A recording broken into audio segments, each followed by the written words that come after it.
अस्सलाम वालेकुम दोस्तों, मैं हूं यासिर जमशेद। आज हम लेसन 1 पार्ट 2 के मुतालिक बात करेंगे। दोस्तों, जैसे कि हमने सीखा डीएस और आरएस का कॉन्सेप्ट क्लियर किया आज हमने पढ़ना है मे और माइट। हमारे प्रीवियस लेक्चर में आपने अंडरस्टैंडिंग की विल और शुड की डीएस आरएस के पर्सपेक्टिव के साथ। आज के लेसन जो लेसन 1 का पार्ट 2 है उसमें हम देखेंगे मे और माइट और कैन और कुड। दोस्तों, विल होता है फ्यूचर मेकर, शुड होता है सजेशन। आज जो हम पढ़ेंगे मे और माइट, ये होते हैं डाउट सिचुएशन मेकर। जो स्टेटमेंट जिसमें डाउट हो, ये डाउट सिचुएशन मेकर होता है।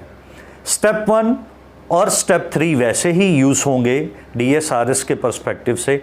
डीएस होगा तो मे या माइट के बाद पहली फॉर्म आएगी, आरएस होगा तो मे या माइट के बाद बी प्लस थर्ड फॉर्म का इस्तेमाल करेंगे।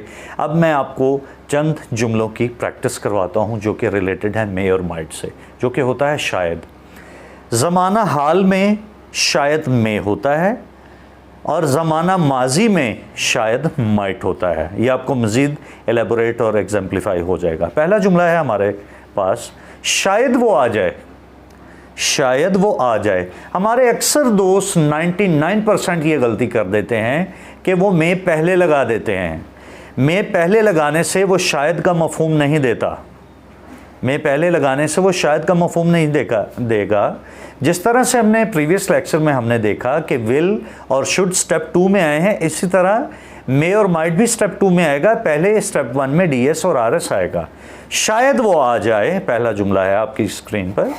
तो इसमें आने वाला वो मौजूद है, वो कोई भी हो सकता है। ज़रूरी नहीं कि वो किसी शख्स का नाम ही हो तो आप कहें ये डीएस है, वो उसका प्रोनाउन भी हो सकता है। फ़र्ज़ कीजिए एक शख्स आता है, मैं कहता हूँ शायद असलम आ जाए, आने वाला असलम है। अब मैं बार बार असलम नहीं कहूँगा, मैं कहूँगा शायद वो आ जाए, तो डेफिनेटली कोई आने वाला मौजूद है। तो पहला जुमला है शायद वो आ जाए, ये डीएस है। ही मे कम, डीएस के साथ वर्ब की पहली फॉर्म, पहला डीएस आया, ही मे कम। शायद उसे दावत दी जाए।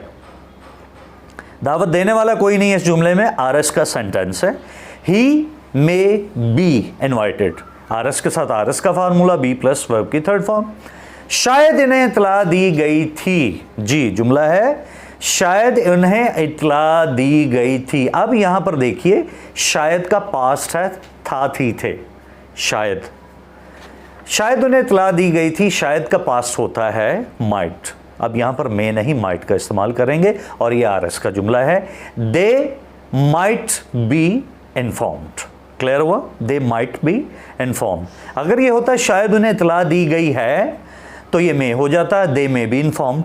लेकिन शायद के बाद था थी थे आ गया तो ये शायद का माजी है जो कि माइट है।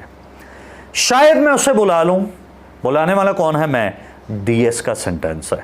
आई मे call him, I may call him.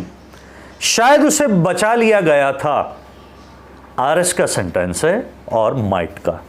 He might be saved, he might be saved.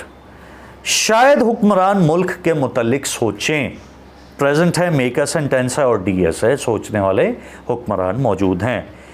Rulers may think about country, शायद सियासतदान मुल्क को बचा लें। Politicians may save the country, शायद उसने झूठ बोला था। अब ये माइट का जुमला है और डीएस है, ही माइट टेल अ लाई। शायद बेगुनाह लोगों को सजा दी गई थी, आरएस का जुमला है और माइट का। Innocent might be punished. 10th sentence है हमारे पास, शायद मेहमानों का इस्तकबाल किया गया था। Guests might be welcomed. Clear हो गया आपको? मैं उम्मीद करता हूं कि आपको मे और माइट का कॉन्सेप्ट क्लियर हो गया। अब हम दोस्तों देखेंगे the uses of can could. Modal verbs हैं कैन कुड। पहले हमने विल को सीखा, फिर हमने शुड को देखा, फिर मे माइट को देखा और अब हम सीखेंगे कैन और कुड का इस्तेमाल। ये होता है ability situation maker, possibility ability. Step 1, step 2, step 3। Step 1 में डीएस आरएस होगा, स्टेप 2 में आपके मॉडल वर्ब्स आएंगे, स्टेप 3 में डीएस होगा तो वर्ब की फर्स्ट फॉर्म आएगी, आरएस होगा तो बी प्लस वर्ब की थर्ड फॉर्म आएगी। अब हम देखेंगे कैन और कुड। सकना, सकता हूँ, सकती है, सकते हैं। प्रेजेंट में कैन आएगा और पास्ट में कुड आएगा। अब हम इसकी प्रैक्टिस करते हैं। पहला सेंटेंस है वो मेरी मदद कर सकता है, वो मेरी मदद कर सकता है, डीएस का जुमला है और डीएस किसका है? सकता है, कैन का। He can help me, he can help me. उसे बचाया जा सकता है, दूसरा जुमला है। सकता है प्रेजेंट कैन है और आरएस का जुमला है, बचाने वाला कोई नहीं है। He can be saved, he can be saved. सड़क की मरम्मत की जा सकती है, road can be repaired, RS का जुमला है।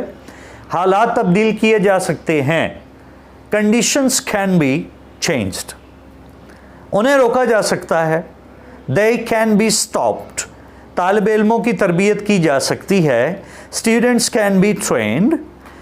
मसाइल हल किए जा सकते थे, आरएस का जुमला है, सकते थे, कुड। कैन का जो पास्ट है वो कुड होता है। Problems could be solved.